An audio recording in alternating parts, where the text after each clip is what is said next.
Hello guys, welcome to our tutorial about disassembling the computer. Before we start to disassemble, make sure you have the tools you need like the screwdriver and be sure you have to keep the screws. Step 1 is unplugging. First thing you need to do is to unplug every cable that is plugged into your computer.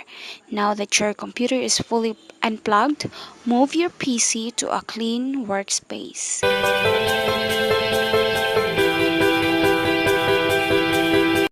Step 2. Opening the outer shell or case. First, unscrew the 4 screws at the back of the computer.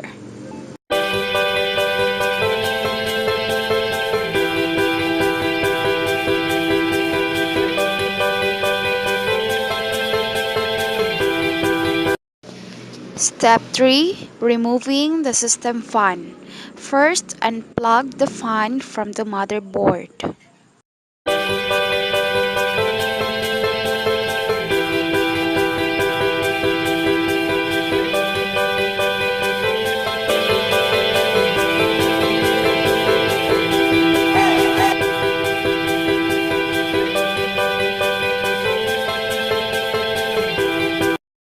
Step 5. Power supply. The first thing to do is unplug every wire coming from the power supply. You must disconnect the motherboard. Once everything is unplugged, unscrew the 4 screws holding the power supply.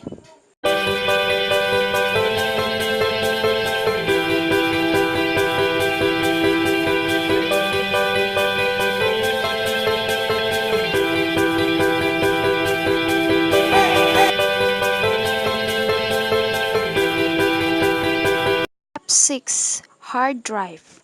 First, unplug the connector at the back of the slot and unplug the other end from the motherboard.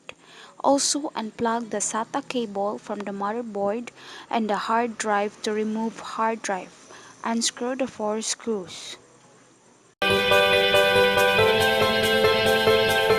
Step 7. Motherboard. The motherboard has 7 screws holding it to the frame, which are indicated by large white circles around them.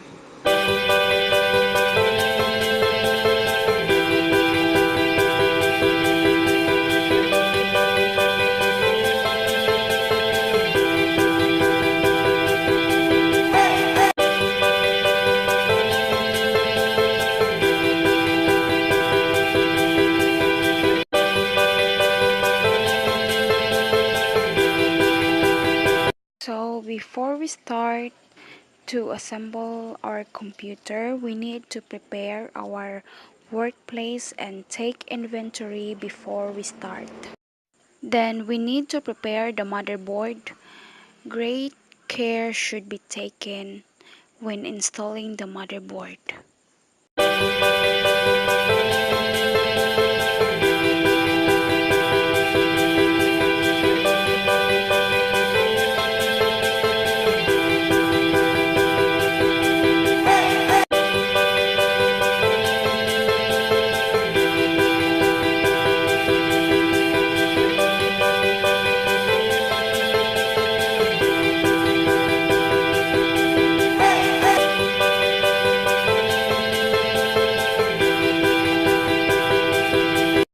Next is the hard drive.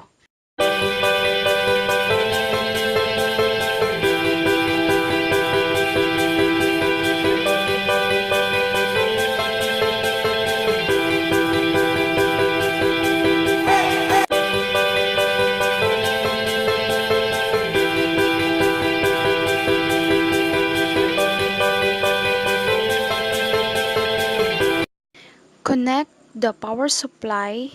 First, plug the large ATX power connector.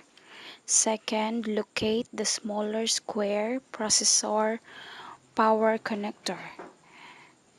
Third, you need to attach each of the tiny leads from the power and reset switches.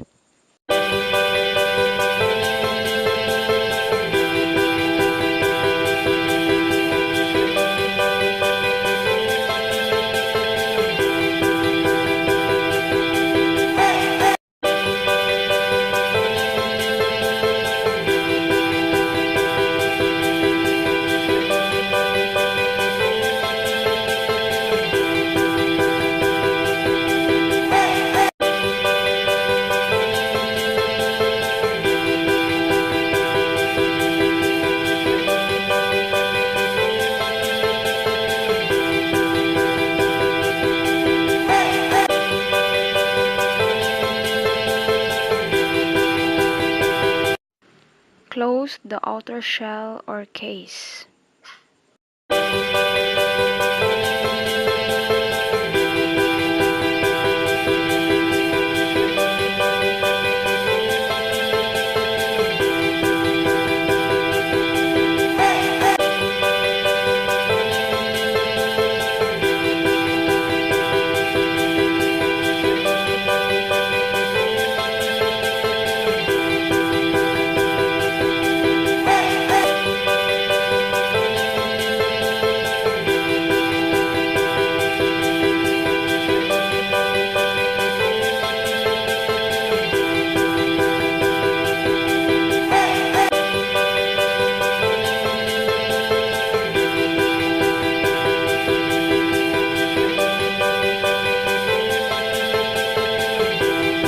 Last, connecting peripherals of a PC.